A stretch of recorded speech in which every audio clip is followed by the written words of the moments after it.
And we're on the air with episode 1 of season 3 in Wire 106. Yeah, and this one is called what? This one is Time After Time. Let me have to time. It's like a Cyndi Lauper song. Yeah, or there was a movie too. There was with Christopher Reeves. There was a Christopher time Reeve? travel movie. Yeah, it was like H.G. Wells or something like that. That's right. Yeah, absolutely. So, Hmm. what do you think it means in regards to this season, or this actually episode, if not this season?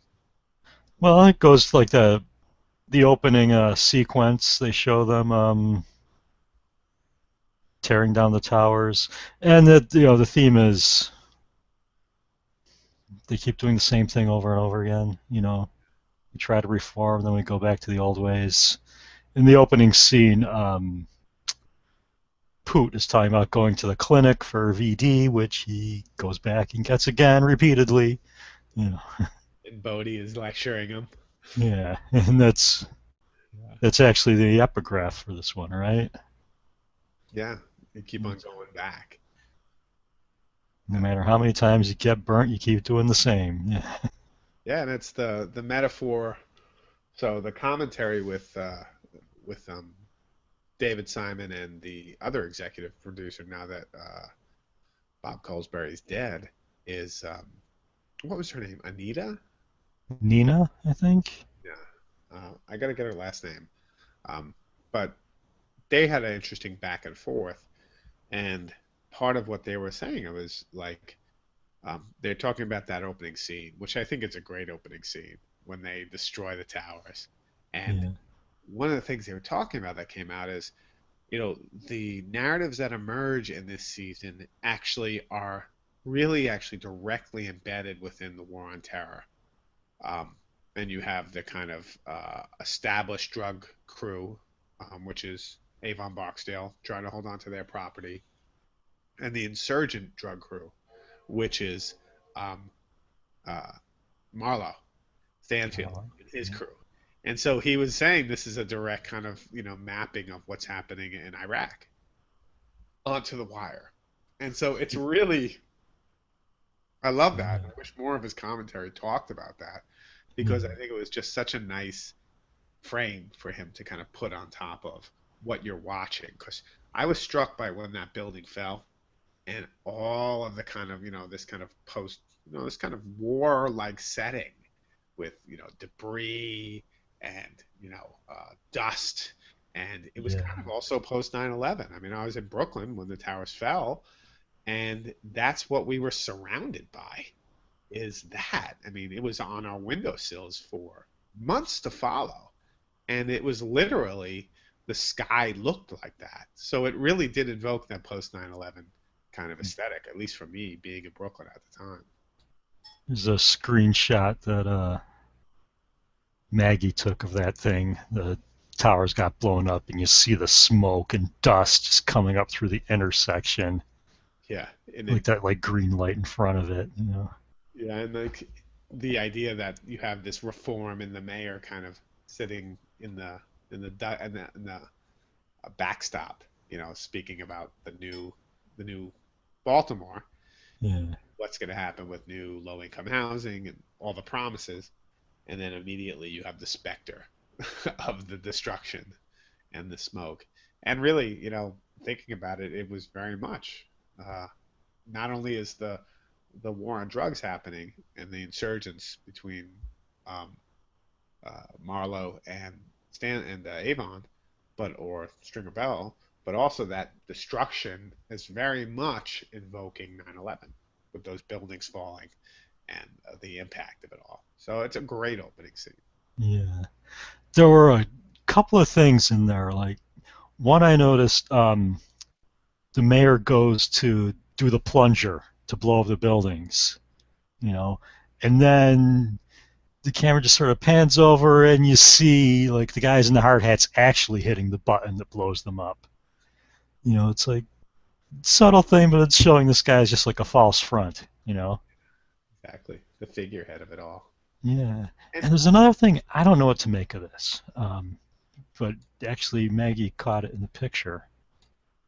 Um, I don't know if you can see it in there.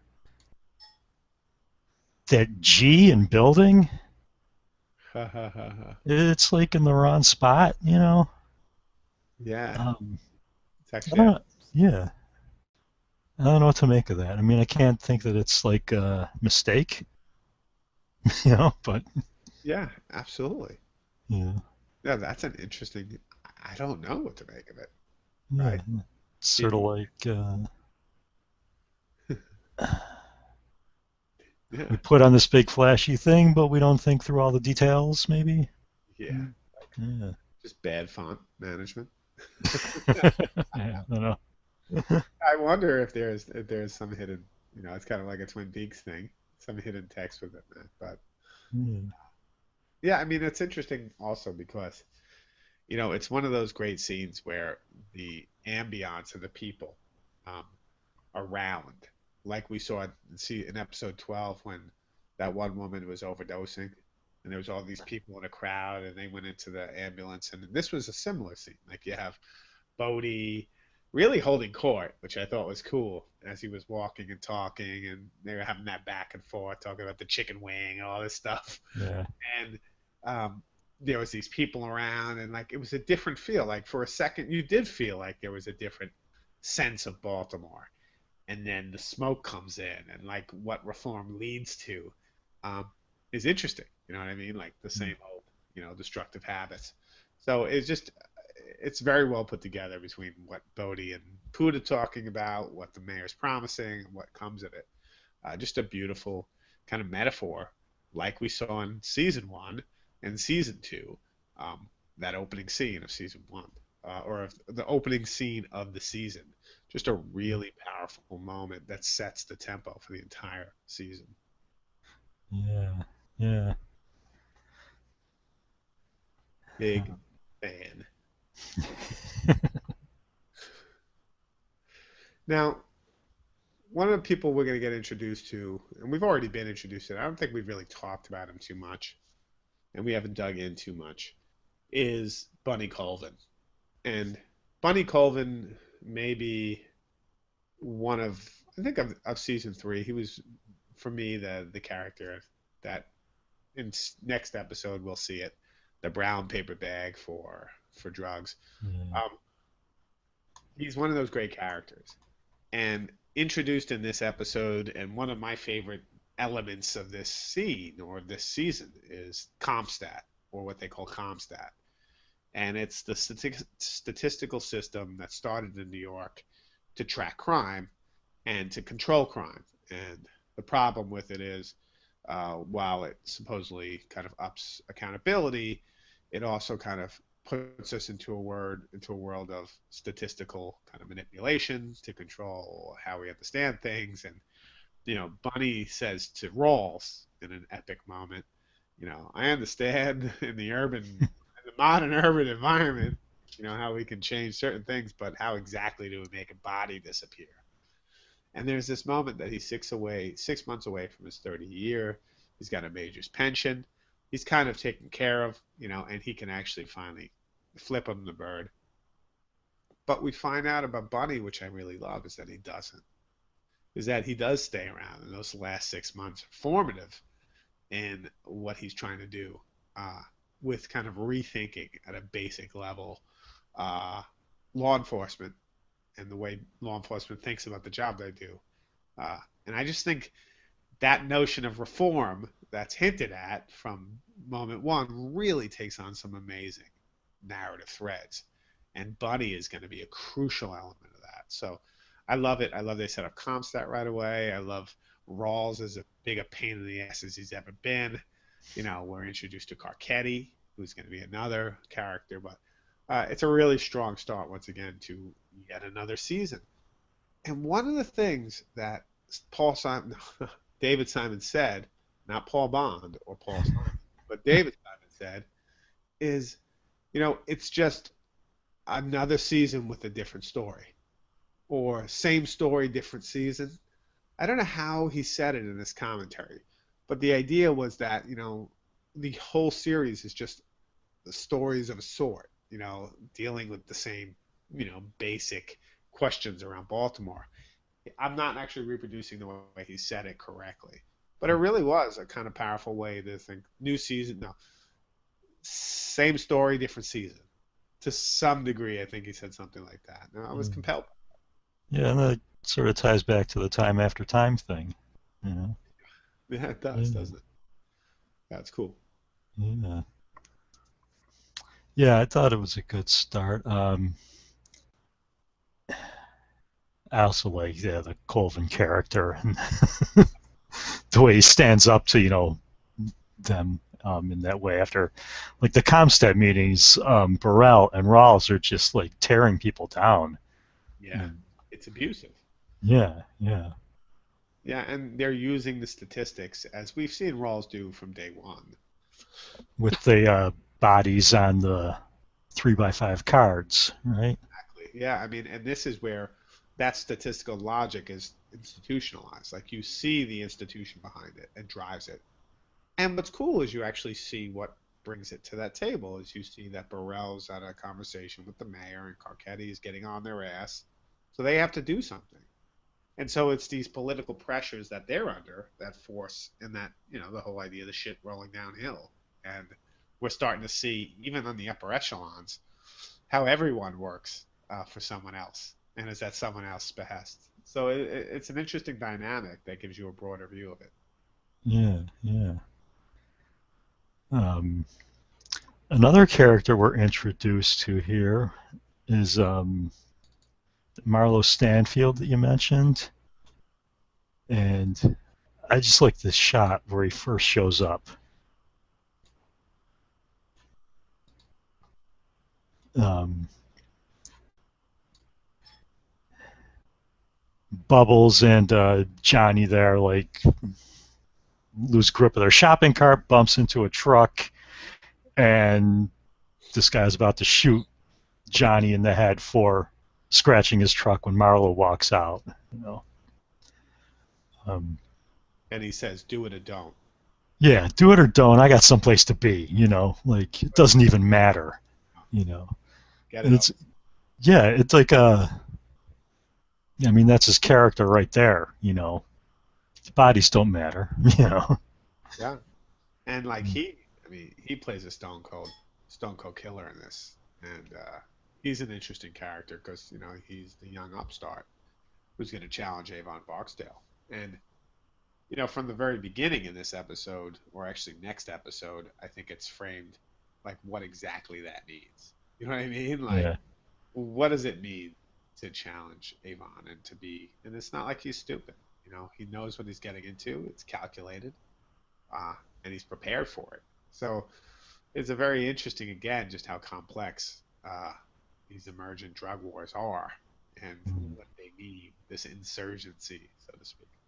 Yeah. That's the game, and he knows how it's played. Yeah. It totally does. And I also think the interesting thing, I follow the character who played Marlo Stanfield on Twitter because I'm just kind of getting a goof out of like following all these people who are post The Wire and their careers post The Wire. And what's so interesting is almost all of them, maybe except Idris Elba, who even is defined by The Wire still, almost all of them still define themselves and their career acting wise, like Stanfield, Marlowe, or Dominic Lombardzetti, or whatever his name, the guy who plays Herc, or all these guys still frame themselves around The Wire, around this show. I mean, this will be their life's work as actors, and I'm compelled by that because you can still see them doing their work, and some of them may make a big. I don't want to kind of pigeonhole them, but their career has been so impacted by their roles in the show. And it's interesting to watch that and be able to see that play out in real time on Twitter. Yeah. It's they talked about the casting. I want to say in the commentary on the last episode um, that they didn't want big name people, that would come in with baggage from other roles. Um, and I think that worked really well because there's this is where we're introduced to all these actors, and this is where we know them from. Um, I don't know. I'd like to see more of that, I guess, in movies. The other side of that for a lot of these actors, I think, is the danger of now being typecast because so much of their work is going to be defined by the character they played, and such a kind of you know an establishing defining series like The Wire. If you're Marlo Stanfield in The Wire, you're going to be Marlo. If you're Jimmy McNulty, you're going to be probably be Jimmy McNulty, even if you're other things too. And you're going to be Stringer Bell, even if you're other things. So it's interesting how the other side of that, the danger of that is you're only known for that role, right? So Yeah. it's an interesting kind of catch 22. Yeah. Yeah, I suppose. Yeah. Not that having fame and fortune is anything I'm going to cry for these people over. Don't get me wrong. Other thing I really liked about this one was the theme from Shaft scene. Yeah, it's interesting. I mean, in the commentary, David Simon said that that was an homage to Apocalypse Now, to the scene where um, Duvall was basically taking the point so his folks could surf, and Charlie don't surf. This is my point. I think there was some particular point that he called. It's Charlie's point, but it's going to be my point. Charlie don't surf, all that famous thing. I love smell of napalm in the morning. Just a kind of classic, epic, over the top moment. And he said they were playing off of that, and that this was maybe 5 minutes longer than it already was, and it was this kind of extravagant chase scene to reinforce just how many resources they were embedding in just catching a kid with a duffel bag and nothing else, and these kind of throwaway arrests. And I thought it was interesting that they were thinking to Apocalypse Now, but I have to say at the same time, it was like that scene was so much less epic and compelling, and I think interesting maybe than they thought it would have been. Like I thought it was minorly interesting, that chase scene, but it's a tough thing to compare to Apocalypse Now, especially that scene with Robert Duvall, which is so brilliantly done and missed the mark. The thing that interests me about it was like right off the bat when they're like setting up, they're going to do this sweep of the corner, and Carver tells everyone right off the bat, some kid is going to be the designated runner, and we're just going to let him go because he's there for us to chase him. Um, and then the designated runs, grabs the bag, and they're like, "Oh, is that the stash? Let's go after him!" Like they Yeah, knew what not to do, and they went ahead and did it. yeah. Which reinforces the same thing you said from the beginning, right? The same Yeah. problems. Yeah, it's right. But I felt like the chase around and the everybody running around in the corners, and I could see it. Carver on the hood of the car, yelling out, screaming out. Um, when he compares it to the Apocalypse Now scene, I was a little bit like, I can see that, but it's a little rough. You know what I mean? You're overreaching here, David. Yeah, I mean, no, and I understand. Like, let's also see the influence, but it just was interesting because I wouldn't have thought of that because of how epic the Apocalypse Now scene and how this didn't seem nearly as kind of as overblown. Does that mean like it was overblown to some degree with how much resources, but it was interesting actually to just hear about the illusion and to see that they were thinking about a particular scene in cinema and it's just where they went with it. Yeah. Um, yeah, I'm like stealing all of Maggie's screenshots with this. Good. But she pulled one up from this scene, and this is the shot of at the end of the chase. Carver jumps up on this car and gives this speech to basically the whole neighborhood, trying to talk to the kid who ran. You don't get to win, we get to win, and he's you know talking to empty air. And It's like just an exercise in futility, really. And I like how she brings it back to like Ziggy on the container, and Yeah, see these characters also in positions of power when they're at their most kind of almost ridiculous. You know what I mean? yeah, yeah, There's that interesting kind of thwarting going on here that I think they're very mindful of. Like this is a complete empty blowhard moment that the kid doesn't come out of the grass. They ultimately catch him and beat him up, but Bunny Colvin reminds them what a meaningless act their police work is. yeah, Like I love that about Bunny. He doesn't get mad. He doesn't yell. He's the complete opposite of Rawls, but he just shakes his head, and he yeah. sees that the system itself is just broken. No, I mean, he asked them, like, what did we learn from this? And Daniels had that same question after they went into the towers at 2 a.m. Like, what did we learn from that? Yeah. You know, What did we get from it? Nothing. yeah. You Yeah. probably should have learned not to do it, but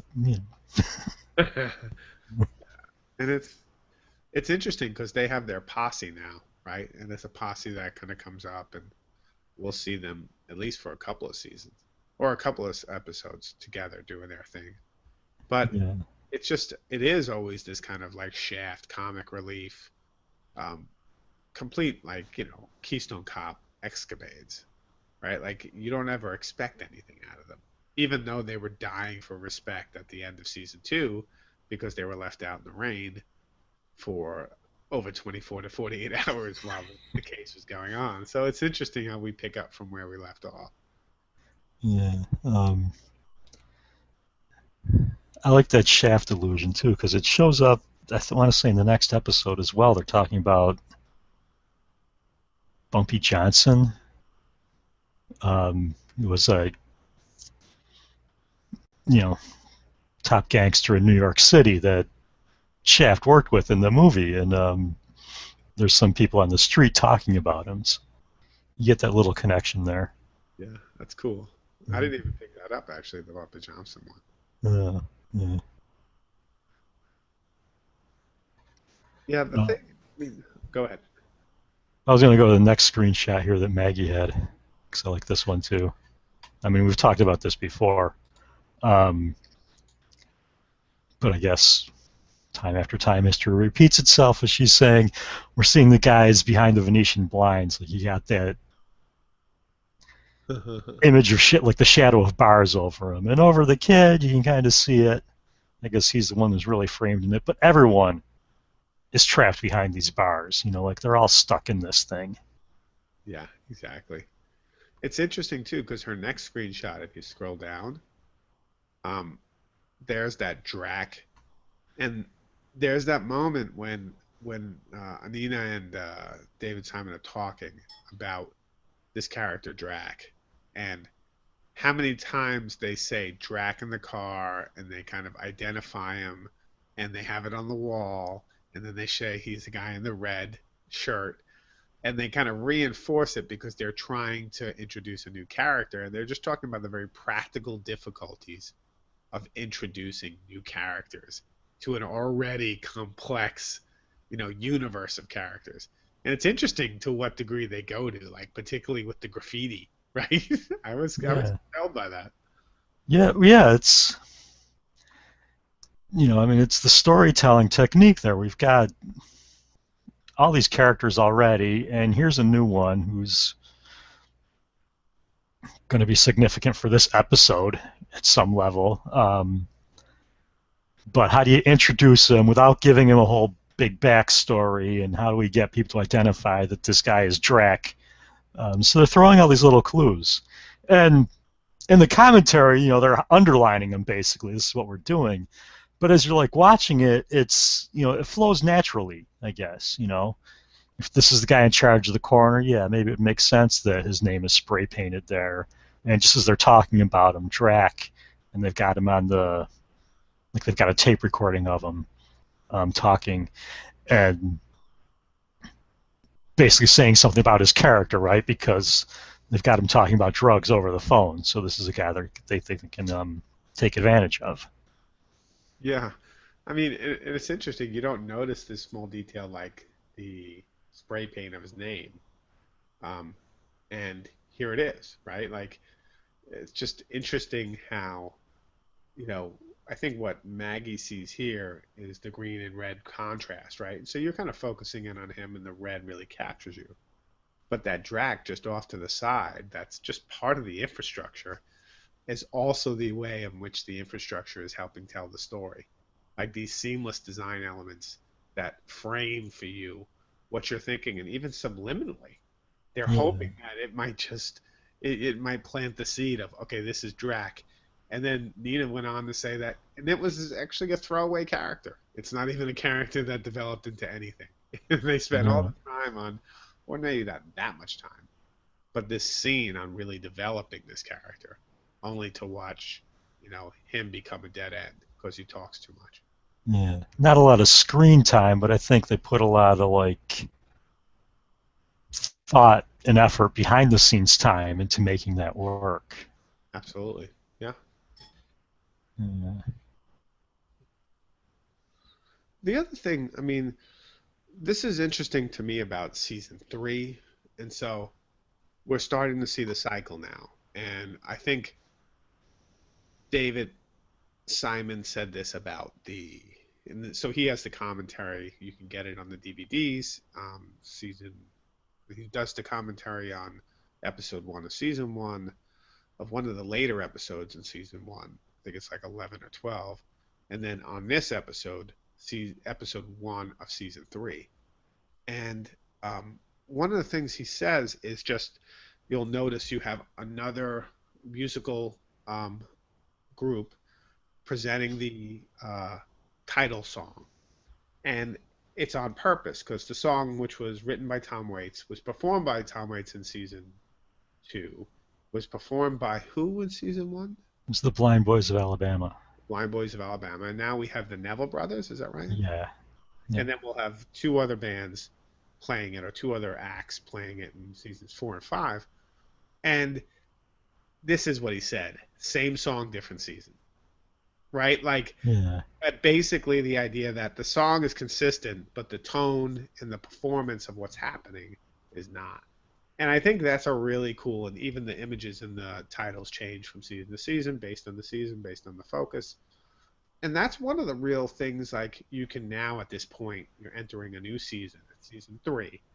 You have now 2 seasons behind you, and you can start to get a sense that, The Wire is truly different. Like, it's now looking at a very different theme, the theme of reform, the theme of reform in terms of politics, in terms of policing. We'll soon see education in season 4, but broader issues that Baltimore has, that so many elements now are going to turn to and are going to work towards. So this idea of all the pieces matter, which is crucial, is only as crucial or as important as having a very focused theme that you want to go to and build on and create. And so there are themes like the re-emerging drug war, what that means in relationship to the war on terror, and the kind of metaphor for what's going on in Iraq and how the two might relate. The larger question about reform in the city, and how much a city like inner city Baltimore relates to something like the war on terror in Iraq, and how those two parallel. Um, so all these deep themes now are based on a kind of very focused space, so that they can actually tell a story in 12 or 13 episodes, which is really interesting because you start to see these arcs and trajectories of story that make them not seem so kind of overwhelming. They actually now start to feel like, okay, like there's an end, a beginning, a middle, and an end. And there's a trajectory that it follows from season to season. And we're starting to get a far richer tapestry of the city. And so I really like that we're now starting yet another chapter of The Wire. Yeah. Yeah. Um, the idea is same story, different season. It's sort of like looking at the same thing from different angles. Yeah. You could think of it seasons like season of different shows, but you also think of it in some ways of a different frame, like you said, or lens, like seasons, like the real seasons. It's probably why they should have stopped at 4, not tried to do 5. Like one Yeah. being like the summer. I mean, and sure, that's a kind of little limited, and it's an overly wrought metaphor, but different ways in which we see and experience time and place in which we live. And I think you can see like the time is changing from episode to episode. Like it's chronologically moving along. You know what I mean? Yeah. You could argue that the show itself is too. And it's taking on, as it goes to each season, it's taking on more complex layers. You have more complex relationships, right? You have, um, uh, I'm forgetting her name, Deirdre Lovejoy, who's the character, who's the actress, but I'm forgetting the character's name. Um, Perlman. Perlman. You have her and Lieutenant Daniels getting into a relationship, right? You know that Jimmy was in a relationship with Perlman, so then that complicates that. So you have these kind of different textures of relationships and complexity that just happen with time. And I think it's another element to think a new season, different series of relationships, characters who were once close are no longer close, and that's a matter of time and relationships. And this really series can play with that now because it Mhm. has the maturity of having two very successful seasons to build on. And that notion of maturity is a real powerful thing when you're thinking about creating a universe like The Wire. And so it's one of the things to look at in season 3 is just how much of these characters now start to get even further layers of complexity. And some of them, like we've talked about, move out of the front stage and others move in, like Bunny Colvin, and what that means. Yeah, it's interesting. Yeah. Yeah. Um, I want to look at another one of these screenshots. This is a picture of Bubbles looking out the window through the screen.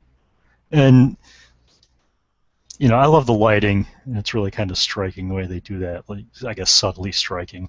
Um, but in the commentary, they even brought it up. Like they're asking each other, what's going on with the lighting here? Because they can't tell if it's day or night, really. Um, and Simon sort of implies something there. It's like that Baltimore orange. It has to do with the kind of street lamps that they use there that gives it this cast. And I've seen that color cast, like even in the opening, the Snot Boogie sequence at the beginning of the first season. It has this sort of like orange coloring. Um, I'm thinking like maybe that's something that's very like local that you would know about if you were there. Yeah. Well, I even thought they were referring to the Orioles. Oh, I don't know the Orioles, The orange and but yeah, right? Like, yeah, so, I mean, not that they are, but there's also that, like the the idea that Baltimore orange, for me, is very much associated with the birds. yeah, There's could be that. The actual yeah, screenshot below that, though, that she brought up, I thought was interesting, especially in relationship to Simon's commentary. So if you put yeah. that one up, he talks about how he loved this shot. And it's interesting she brought it up because it's one of the shots he said in the commentary he loved. Excuse me. But one of the things he mentioned that I found fascinating is just how many of these row horse houses, which almost look like a Hollywood set. He talked earlier in this commentary about it would cost $4.2 million to get a Baltimore row house built for production in LA, which I found really compelling as a stat. But then he goes, and this is shot on location in Baltimore, as most of their row houses, I think, were, or all of them. But this is a line of row houses that are basically look like, interestingly enough, a Hollywood studio. They look like a facade. They don't look real because there's little to nothing behind them. They've all been gutted out. And this Yeah. is a theme that really lasts for the next 2 seasons. This whole focus on the row houses and the gutting of the actual these neighborhoods in East and West Baltimore. It's a kind of a big part of the season, I think. Yeah, I like the little mention you brought in of Tin Men that, That's right. that like that gray brick on top of the red brick is actually like a false front that the siding people would sell to people. You know, like you've got to protect your brick, you got to put this stuff on top of it. Yes. Tin Men being another movie that came out of Baltimore. Yeah, with Danny DeVito And Richard Dreyfuss. Yeah. yeah, yeah. That's actually I didn't remember. I thought they sold cars. I didn't remember that they sold this. So They sold siding. They ended up selling cars at the end. Like that's what they were going into after. yeah, the other thing about the blood too, I mean, if you go up to the other one, is just how interesting that shot is, um, based on what he's thinking about, what he's talking about, what they went through on that day, and just how the light really captures like this full sense. Like this is a great moment where the blood is more imagined than real, kind of like what happened to him that day, right? They had a gun to their head, they lost their Yeah. pants. Like what could have happened? You know, that could have been the reality of his day. Yeah. Probably Yeah. one of the And classic bubble moments where he's starting to rethink what the hell is he doing. yeah, I mean that goes back to the same time after time thing. You know, like, am I keep going to keep doing this stupid stuff over and over again? You know. Absolutely. Yeah, yeah, Yeah. absolutely. Anything else? Let's look at our screenshots. Uh, Going down. Yeah, this one we kind of see Cuddy, who's another character we get introduced to here in the background. Um, he seems like one of the good guys, you know, Yeah, he does. even though he's a gets out of prison after 14 years Exactly. for killing someone. Um, but yeah, I guess he starts to step back into that old life and realize it's not him, and he tries to change it and go into something else. Yeah, he does. Um, He's another element of reform, right? yeah, And I think a fairly positive one. Like yeah, you don't get all your you kind of the game is always stacked against everyone in this episode or at least in this season. And I think that's kind of nice, you know. yeah, And for a second, Buddy Colvin, as crazy as he seems, shows us a way out, which I thought was really interesting. You know what I mean? yeah, yeah. So it's an interesting moment. I think one of the things I didn't realize, and it's stupid of me, but I didn't realize that Method Man plays Cheese. Yeah.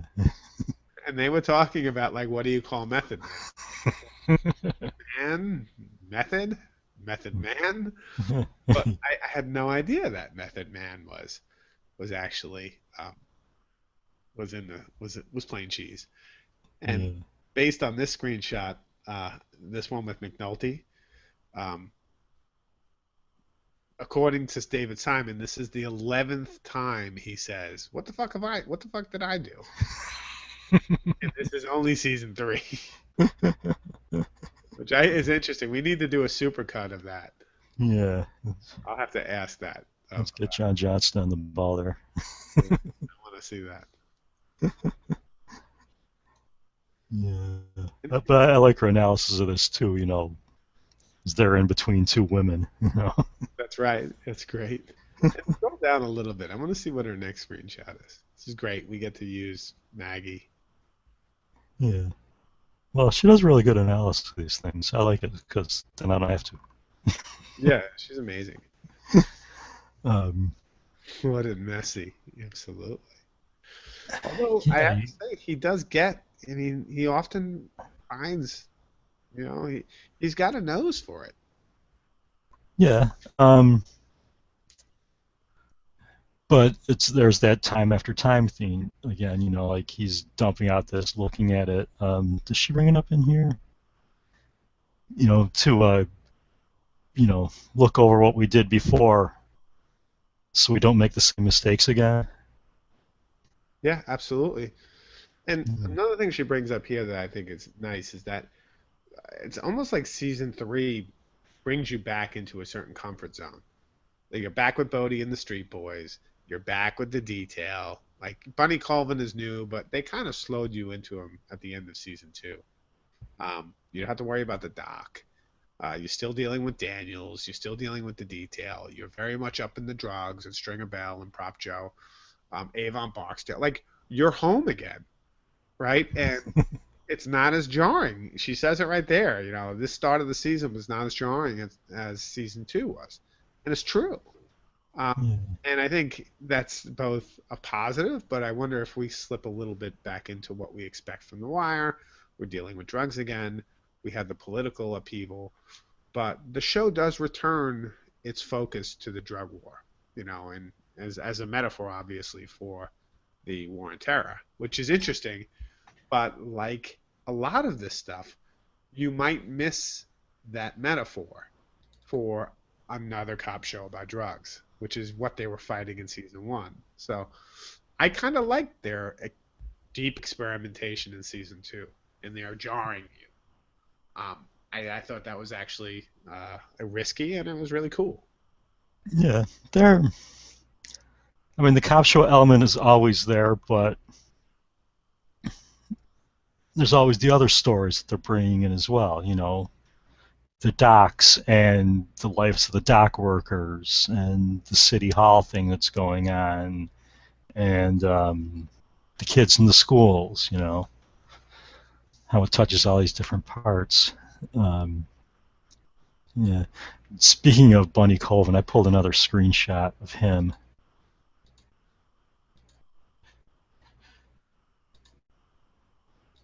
And the thing I like about this is you can see it's sort of Bunny Colvin's there in the shadows, but behind him, that's his like second in command there, and that is actually Jay Landsman, the police officer, um, acting as Dennis Mello in the show.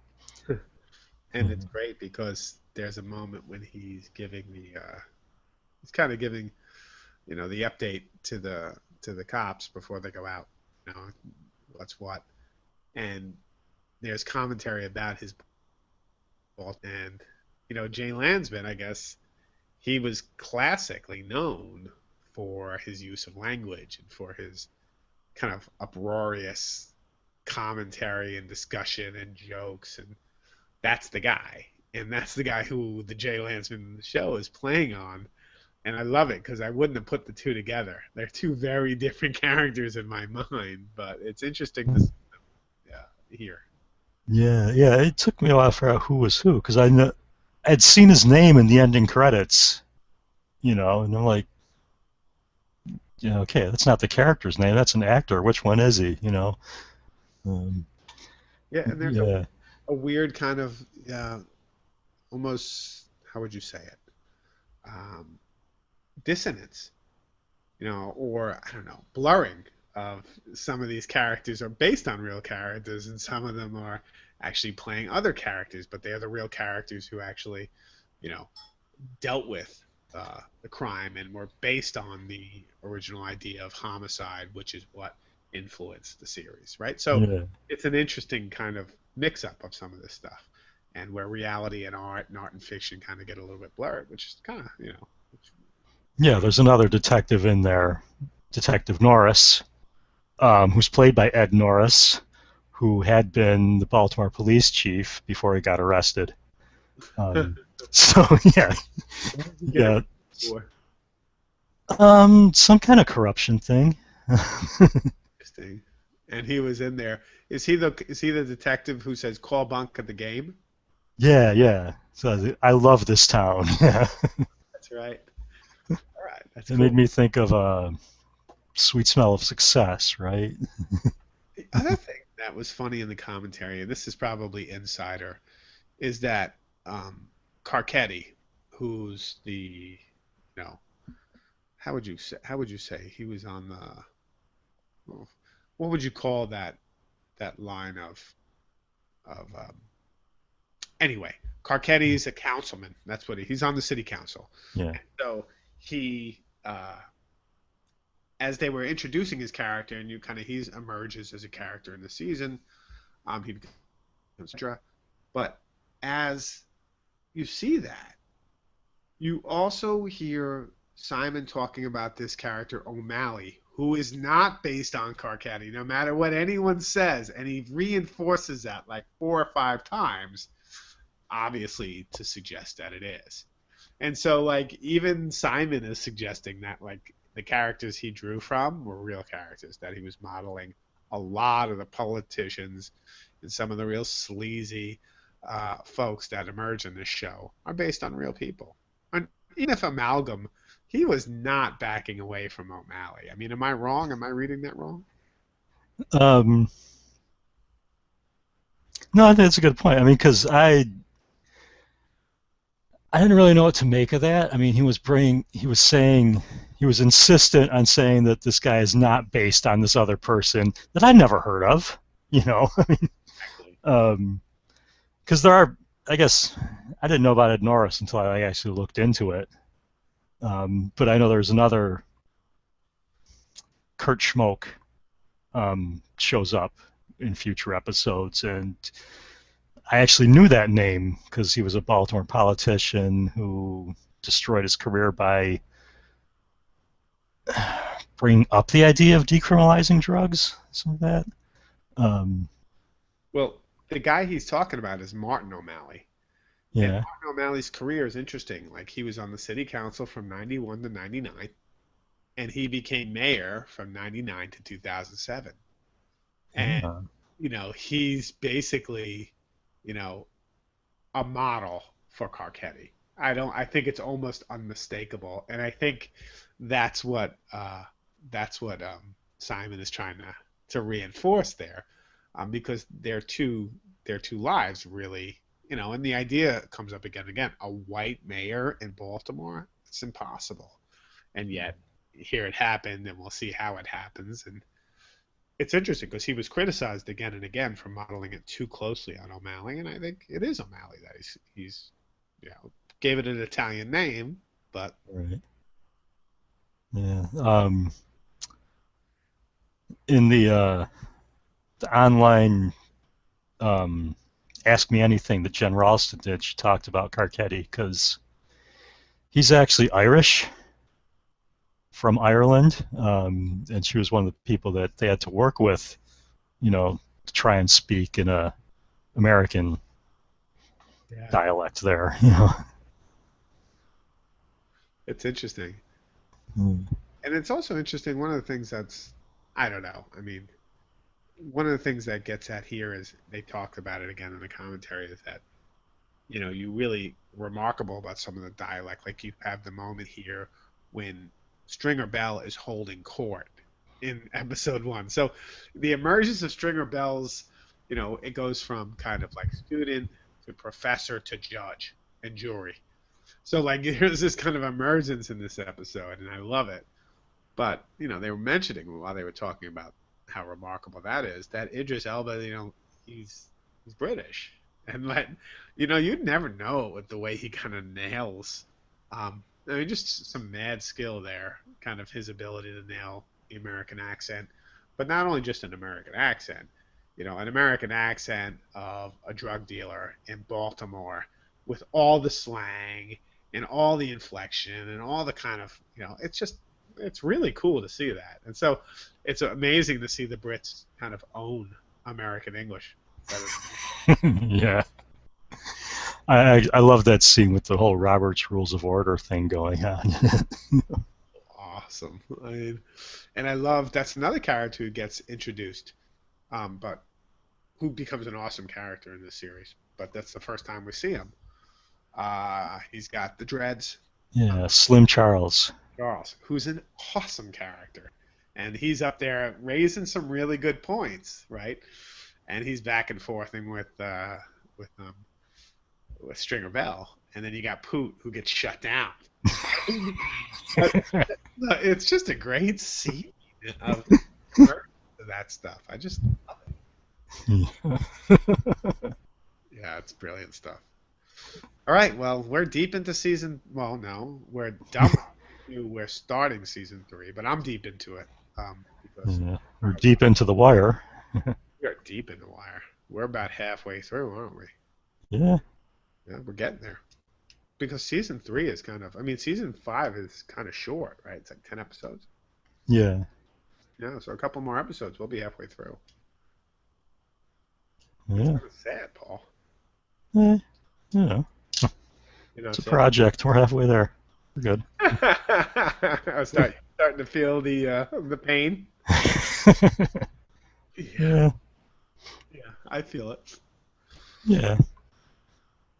I'm sure they all feel it. Well, they had a lot of fun with the Wire Daily Create yesterday. Oh, they had a great. I mean, I thought that was amazing. Yeah, I mean, I think the projects coming out of their work so far have been great. So yeah, I'm going to spend some time this weekend catching up and commenting and just sharing the love. So, but yeah, I couldn't be happier. And I yeah, mean, it's funny because The Wire, it's like we're asking them to do. Sid Bauman came in today, and I told you this, and yeah, we're asking them to do a lot, and I know that, and that's the nature of DS106. It's just a very consuming class, and that's a problem for some, and it's not for others. But I think it's worth it.